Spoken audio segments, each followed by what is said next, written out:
दर्शकबिन काठमाडौँ महानगरपालिकाका मेयर बालेन्द्र शाह बालेन विरुद्ध सर्वोच्च अदालतमा अवहेलनाको मुद्दा दर्ता भएको छ। अधिवक्ता वर्षा कुमारी झाबाट दर्ता भएको उक्त मुद्दा न्यायाधीश प्रकाश कुमार ढुङ्गेलको इजलासमा सुनवाई हुने भएको छ। शुक्रबार अधिवक्ता झाले सर्वोच्च अदालतमा बालेन्द्र शाह विरुद्ध अदालतको अवहेलनाको निवेदन दर्ता गराएकी थिइन्। उच्च अदालत पाटनले सिनेमा हल सञ्चारकर्मीहरूलाई हिन्दी फिल्म नरोक्न महानगरपालिका विरुद्ध अन्तरिम आदेश जारी गरेको थियो। उक्त आदेश जारी भएसँगै काठमाडौँका मेयर बालेन्द्र शाहले सामाजिक सञ्जाल मार्फत आफूले अदालतको आदेश नमान्ने देशको हितमा लड्ने बताएका थिए। जहाँ सवाल देशको सार्वभौमिकता र स्वाधीनताको आउँछ, म कुनै कानुन र अदालतलाई मान्नेवाला छैन। फिल्म लेखकले नेपाल भारतको अधीनमा थियो भनिसकेपछि उनीहरूको नियत थाहा हुन्छ, काठमाडौँका मेयर बालेन्द्र शाहले बताएका थिए। यो कुरालाई नेपाल सरकारले स्टन्ट भन्नु र अदालतले फिल्म चल्न दिनु भनेको नेपाल भारतको अधीनमा थियो र गुलाम पनि थियो। अदालत र सरकार भारतको गुलाम भएको बुझिन्छ, काठमाडौँका मेयर बालेन्द्र शाहले बताएका थिए। यसको लागि जुनसुकै सजाय भोग्न तयार छु, तर फिल्म चल्दैन र चल्न दिइने छैन, उनले सामाजिक सञ्जालमा लेखेका हुन्। उक्त अभिव्यक्तिले अदालतको अवहेलना हुने भन्दै अधिवक्ता झाले सर्वोच्च अदालतमा निवेदन दर्ता गराएकी हुन्, जसमाथि आजै प्रारम्भिक सुनवाई हुने समेत जानकारी प्राप्त भएको छ। दर्शक महानुभावहरू, काठमाडौँका मेयर बालेन्द्र शाहको सपोर्टमा 3 करोड नेपालीहरू उर्लिएका छन्। दर्शकबिन अदालतको अवहेलनामा 1 वर्ष कैद वा 10,000 जरिवाना हुन सक्ने जानकारी प्राप्त भएको छ। काठमाडौँ महानगरपालिकाका मेयर बालेन्द्र शाह बालेनले अदालतको अवहेलना गरेको भन्दै सर्वोच्च अदालतमा उजुरी दर्ता भएको छ। सो उजुरीमाथि आज सुनवाई हुँदैछ। मेयर बालेन्द्र शाहले अदालतलाई भारतको गुलाम भनेर आरोप लगाएको भन्दै अधिवक्ता वर्षा कुमारी झाले सर्वोच्च अदालतमा निवेदन दर्ता गराएकी थिइन्। दर्शक महानुभावहरू, तपाईहरूले यसबारे के भन्न चाहनुहुन्छ, प्रतिक्रिया दिन नभुल्नुहोला। दर्शकबिन न्याय प्रशासन ऐन 2073 को दफा 17 मा अदालतको अवहेलना गरेको अदालतले ठहर गरेमा 1 वर्षसम्म कैद वा 10,000 रुपियाँसम्म जरिवाना वा दुवै सजाय हुने वा उपयुक्त आदेश गर्न सक्ने व्यवस्था रहेको छ। दर्शक महानुभावहरू, न्याय प्रशासन ऐन 2073 को दफा 17 मा अदालतको अवहेलना सम्बन्धी व्यवस्थापन समेत रहेको छ। दर्शकबिन अदालतको अवहेलनामा कारबाही चलाउने सर्वोच्च अदालतले आफ्नो र उच्च अदालत वा जिल्ला अदालतको न्याय सम्पादनको कार्यमा कसैले अवरोध गरेमा वा आदेश वा फैसलाको अवज्ञा गरेमा अदालतको अवहेलनामा कारबाही चलाउन सक्ने व्यवस्था रहेको छ। उच्च अदालतले आफ्नो र मातहतका जिल्ला अदालत वा न्यायिक निकायहरूको न्याय सम्पादनको कार्यमा कसैले अवरोध गरेमा वा आदेशमा फैसलाको अवज्ञा गरेमा अदालतको अवहेलनामा कारबाही चलाउन सक्ने बताइएको छ। दर्शकबिन जिल्ला अदालतले आफ्नो र मातहतको अदालत वा न्यायिक निकायको न्याय सम्पादनको कार्यमा कसैले अवरोध गरेमा वा सो आदेश वा फैसलाको अवज्ञा गरेमा अदालतको अवहेलनामा कारबाही चलाउन सक्ने समेत बताइएको छ।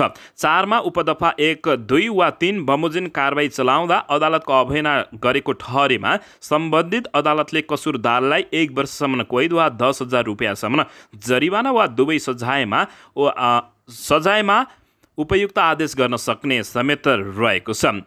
दर्शक महानुभावहरू, यसैबीच अदालतको अवहेलनामा कारबाही चलाइएको व्यक्तिले मुद्दाको फैसला नहुँदै जुनसुकै अवस्थामा अदालत समक्ष क्षमा माग्न सक्नेछ। त्यसरी क्षमा मागेको कुरामा अदालत सन्तुष्ट भएमा त्यस्तो मुद्दाको कारबाही तामेलीमा राख्न सक्ने बताइएको छ।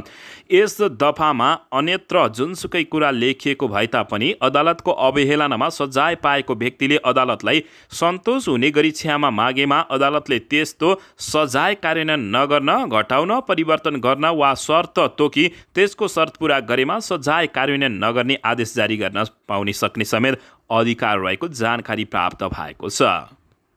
दर्शकबिन, यसैबीच काठमाडौँका मेयर बालेन्द्र शाहले आफ्ना महानगरवासीहरूलाई अत्यन्तै निकै ठुलो घोषणा गराइदिएका छन्। महानगरवासीहरूलाई न्याय दिन न्याय चौतारी बनाउने घोषणा गरेका हुन्।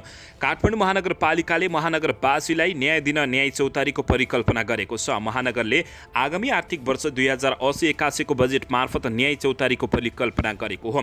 महानगर प्रमुख बालेन्द्र शाहले आगामी वर्षको बजेट आज सार्वजनिक गर्दै महानगरवासीका लागि न्याय, कानुन तथा मानव अधिकार क्षेत्रमा परामर्शको लागि स्वर्णिम योजनाका रूपमा न्याय चौतारी कार्यक्रम सञ्चालनमा ल्याउने योजना अगाडि बढाएका हुन् र यसका लागि 1 करोड रकम विनियोजन समेत गरिएको जानकारी प्राप्त भएको छ।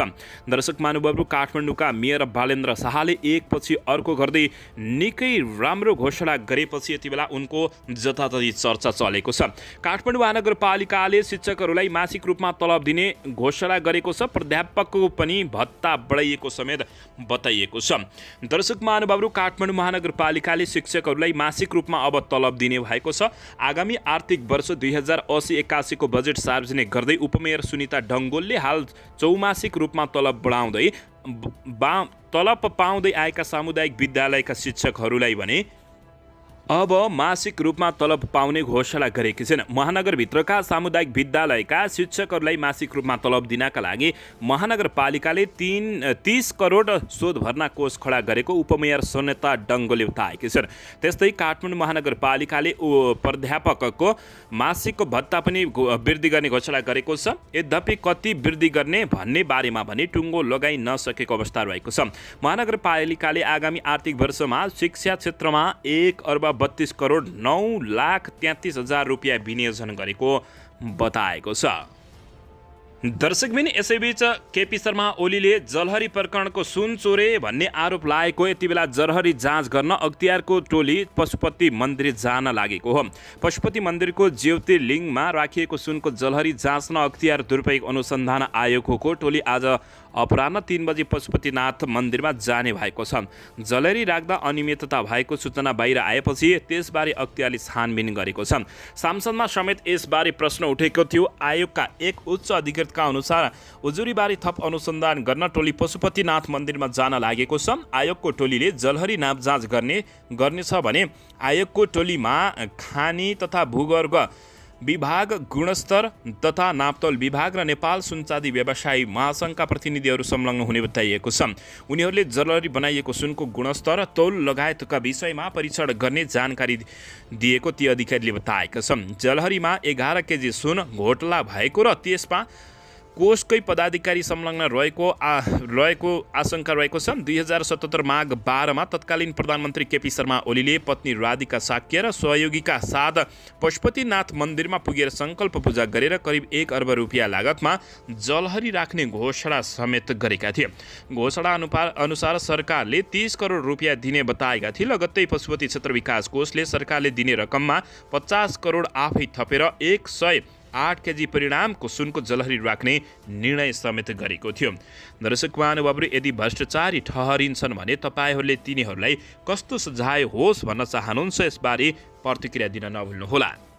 दर्शकबिन, यसैबीच यता उपप्रधान तथा गृहमन्त्री नारायण काजी श्रेष्ठले एकपछि अर्को बवाल घोषणा गर्दै गएका छन्। यति ओम्नी प्रकरणमा भ्रष्टाचार देखिए कुनै नेतालाई पनि छुट नहुने गृहमन्त्री नारायण काजी श्रेष्ठले बताएका छन्। उपप्रधान तथा गृहमन्त्री नारायण काजी श्रेष्ठले यति ओम्नी सुरक्षण, मुद्रण लगायतका प्रकरणमा भ्रष्टाचार अनियमितता देखिए कसैलाई पनि उन्मुक्ति नहुने घोषणा गरिदिएका छन्। प्रतिनिधि सभाको आजको बैठकमा गृह मन्त्रालयसँग सम्बन्धित प्रश्नको जवाब दिँदै मन्त्री श्रेष्ठले तथ्य, प्रमाण र अनुसन्धानले देखाए कारबाहीको दायरामा ल्याउने समेत बताएका हुन्। नक्कली भुटानी शरणार्थी प्रकरण जस्तै यति ओम्नी सेक्युरिटी, प्रिन्टिङ प्रेस सम्बन्धी धेरै काण्डहरू छन्। त्यो बारेमा गृह मन्त्रालयको ध्यान कता गएको छ कि छैन, फेरि मिल्यो महत्त्वमा ढिसमिस हुन्छ कि भन्दै काङ्ग्रेस सांसद रामहरि खतिवडाले सोधेका थिए। जवाफमा गृहमन्त्रीले छुट नहुने बताएका हुन्।